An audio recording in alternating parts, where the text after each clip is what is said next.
Well, there, I want to come before you to read one of my favorite books. One of my favorite books also happens to be The Legend of the House of Israel.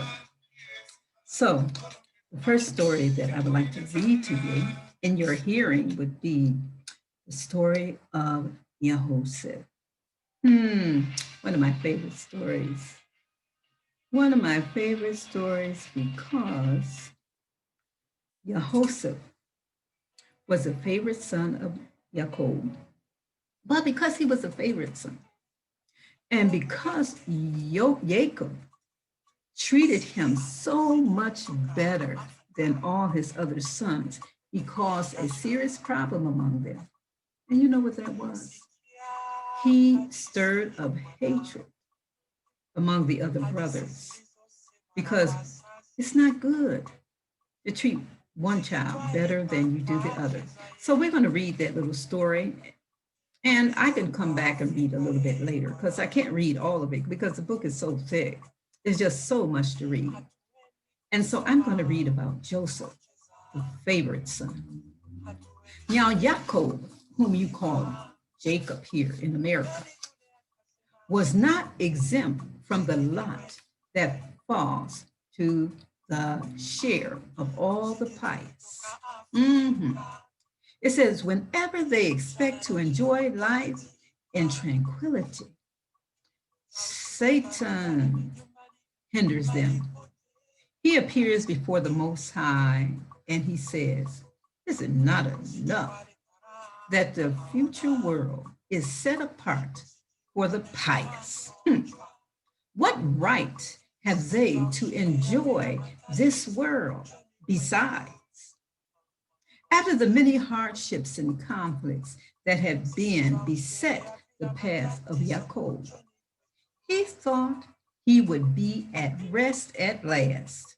And then came the loss of his favorite son, Yahoseph, and that inflicted the keenest suffering upon him. Verily, few and evil had been the days of the years of Jacob's pilgrimage, for the time spent outside of the Holy Land had seemed joyless to him. Only the portion of his life passed in the land of his father, during which he was occupied with making proselytes, in accordance with the example set to him by Abraham and Isaac, his father. Many people don't even know that it was Abraham that went and taught the Egyptians. But I guess if you do a little bit more reading, you'll find out that all that wisdom and knowledge came from Father Abraham. Just get a little bit more reading in, you'll see. So, the example set him by Abraham and Isaac, did he consider worthwhile having lived? And this happy time was of short duration. When Yahoseph was snatched away, but 8 years had elapsed since his return to his father's house. And yet it was only for the sake of Yahoseph that Jacob or Yacob had been willing to undergo all the troubles and the adversities connected with his sojourn in the house of Laban. Let me tell you something, ladies. You know, a real man, he'll work hard and he'll do anything for the woman that he loves. He will do anything. Now, getting back to the story, indeed, Jacob's blessing in having his quiver full of children was actually due to the merits of Yahoseph. And likewise, the dividing of the Red Sea and of the Jordan for the Israelites was the reward for his son's piety. For among the sons of Yacob, Yahoseph was the one that resembled his father most closely in appearance. And also, he was the one to whom Yacob transmitted the instructions and knowledge he had received from his teacher Shem and Eber. The whole course of the son's life is but a repetition of the father's. Now, as the mother of Yacob remained childless for a long time after her marriage, so also the mother of Yahoseph, as Rebekah had undergone severe suffering in giving birth to Yacob, so Rachel in giving birth to Yahoseph. As Jacob's mother bore two sons, so also did Yahoseph mother Rachel. Like Yacob, Joseph was born circumcised. As the father was a shepherd, so the son. As the father served for the sake of a woman, so the son, he served under a woman. Like the father, the son appropriated his older brother's birthright. The father was hated by his brother, Esau, and the son was hated by his brethren, all 11 of them, but of course, they had good reason to hate him. He was such a talebearer. The father was the favorite son as compared with his brother, and so was the son as compared with his brother. Because the mother and the father, they liked it Yacob better than Esau. And so Yacob, he stole the birthright. But of course, that was providence and destiny. The father was the favorite son. I'm going to say that again, as compared to his brother. And so was the son as compared with his brothers. You know, Yacob loved Yahoseph so much more because he loved the woman so much more than Leah. After all, he wasn't serving all that time just to get Leah. He served the time to try to get Rachel. Oh my goodness. I tell you, Laban, I would have been mad at him, making me serve all that time when I thought I was serving those years for the one that I love, and he turned around and he just slipped me another woman and made me have to work for another one. Lord Jesus Christ. The father became a servant to his master and also the son. And the master whom the father served was blessed by the Most High. So was the master whom the son served in Egypt. The father and the son were both accompanied by angels, malachim, if you want to call them, or messengers of the Most High. And both married their wives outside of the Holy Land. The father, Yacob, and the son were both blessed with great wealth and riches. Great things were announced to the father in dreams, so also to the son, who was a dreamer. As the father went to Egypt and put an end to famine, so the son. As the father exacted the promise from his sons to bury him in the Holy Land, so also the son. The father died in Egypt, and there died also the son. The body of the father was embalmed, also the body of the son, for Yahoseph was embalmed in Egypt. As the father's remains were carried to the Holy Land for interment, so also the remains of the son. Yacob, the father, provided for the sustenance of his son, Yahoseph, during a period of 7 years. And so Yahoseph, the son, provided for his father, Yacob, during a period of 7 years. Now, until he was 17 years old, Joseph frequented the Bel HaMedrash, and he became so learned that he could impart to his brethren the halakot. He had heard from his father, and in this way, he may be regarded as their teacher. He did not stop at formal instructions. He also tried to give them good counsel, and he became the favorite of the sons of the handmaids, who would kiss and embrace him.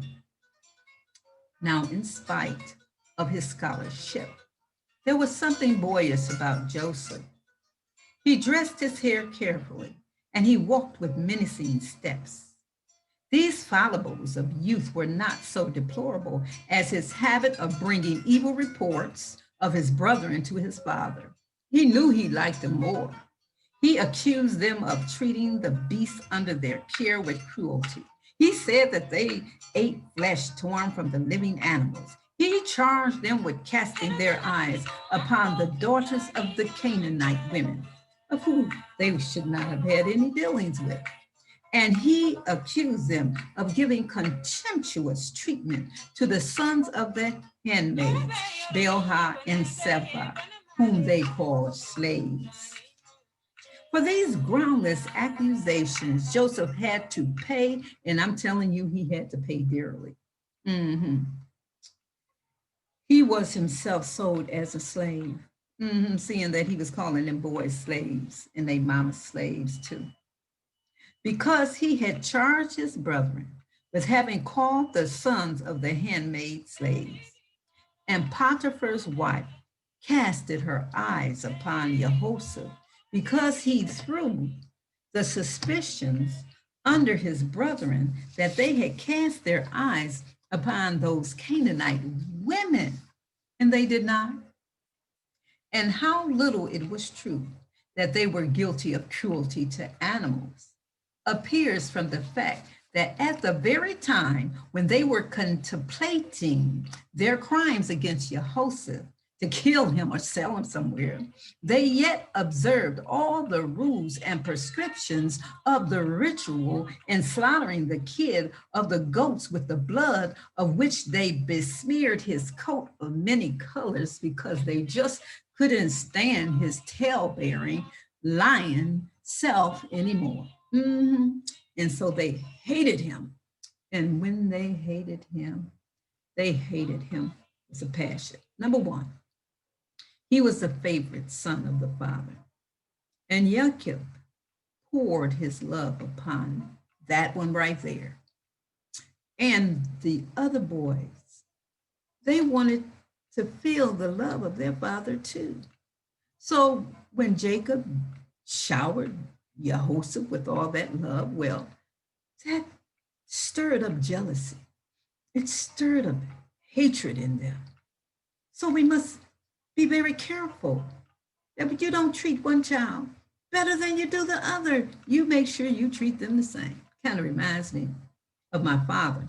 My father always said, if you're going to give one child something, you give it to the other. And he would even do this. If our friends was around and he gave us some money, honey, my father, he gave them the same amount of money he gave us. So anyway, back to the story. I was a little off topic right there.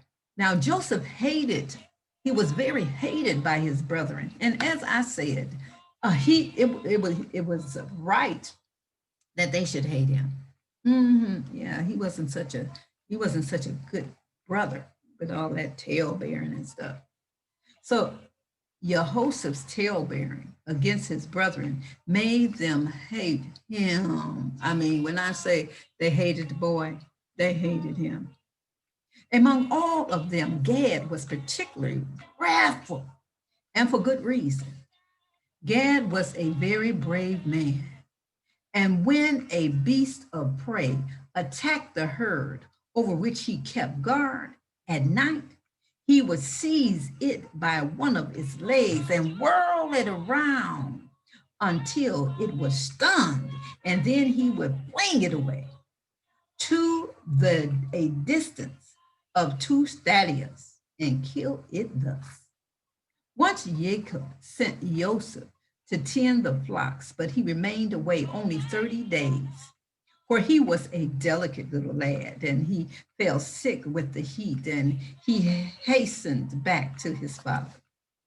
On his return, he told Yacob that the sons of the handmaids were in the habit of slaughtering the choice cattle of the herd and eating it without obtaining permission from Judah or Reuben. But his report was not accurate. It was not accurate at all. What he had seen was actually Gad slaughtering one lamb, which he had snatched from the very jaws of the bear, and he killed it because it could not be kept alive after its fright.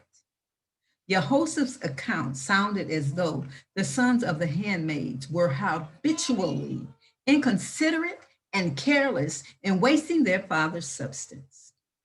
To the resentment of the brethren was added their envy of Yahoseph, because their father loved him more than all of them. Yahoseph's beauty of person was equal to that of his mother, Rachel. And Yacob had but to look at him to be consoled for the death of his beloved wife. Reason enough for the distinguishing him among his children.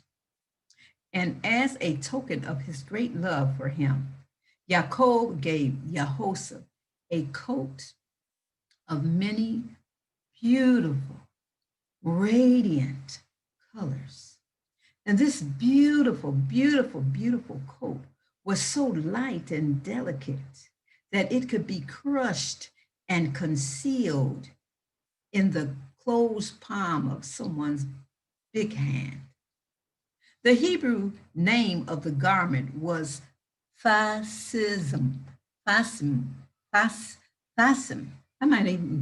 I might not be even pronouncing it correctly, but I'm gonna spell it for those who can pronounce it better than I can.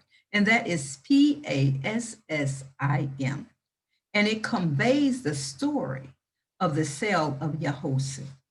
The first letter P, P-E, stands for Potiphar, his Egyptian master.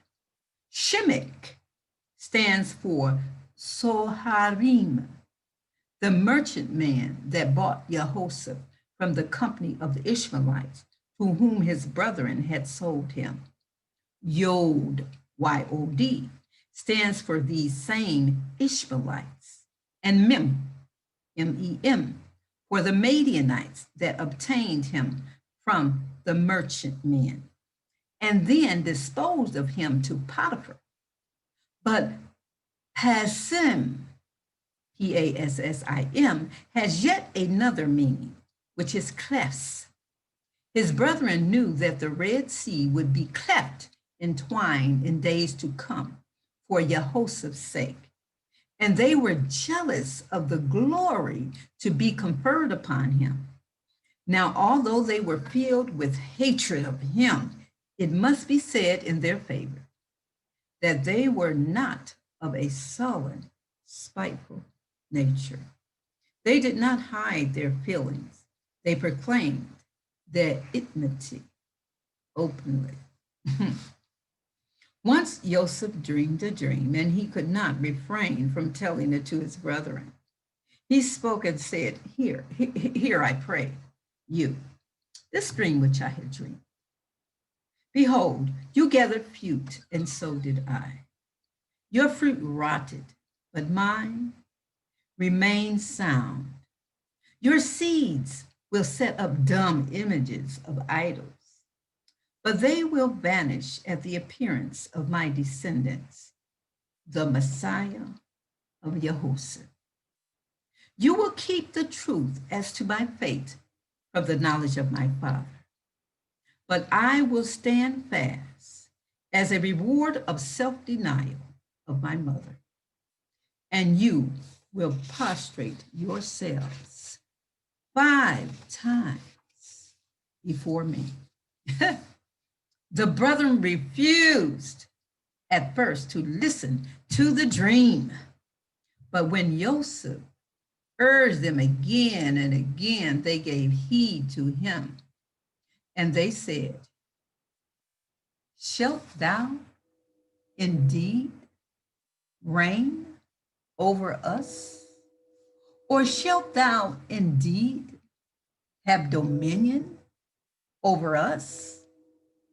God put an interpretation into their mouths that was to be verified in the posterity of Yahoseph. Jeroboam and Jehu, 2 kings, and Joshua and Gideon, 2 judges, have been among his descendants, corresponding to the double and the emphatic expression used by his brethren in interpreting the dream. Then Joseph dreamed another dream, how the sun and how the moon and 11 stars bowed down before him, and Jacob, to whom he told it first, was rejoiced over it, for he understood its meaning properly. He knew that he himself was destined by the sun, the name by which Yahweh had called him when he lodged overnight on the holy site of the temple. He had heard Yahweh say to the Malachim at that time, the sun has come. The moon stood for Yahoseph's mother, and the stars for his brethren. For the righteous are as the stars. Yacob was so convinced of the truth of the dream that he was encouraged to believe that he would live to see the resurrection of the dead. For Rachel was dead, and her return to earth was clearly indicated by the dream. He went astray there, but not Yahoseph's own mother was referred to, but his foster mother, Bilhah, who had raised him. Yacob wrote the dream in a book, recording all the circumstances, the day, the hour, the place, for the Holy Spirit cautioned him, take heed, these things will surely come to pass.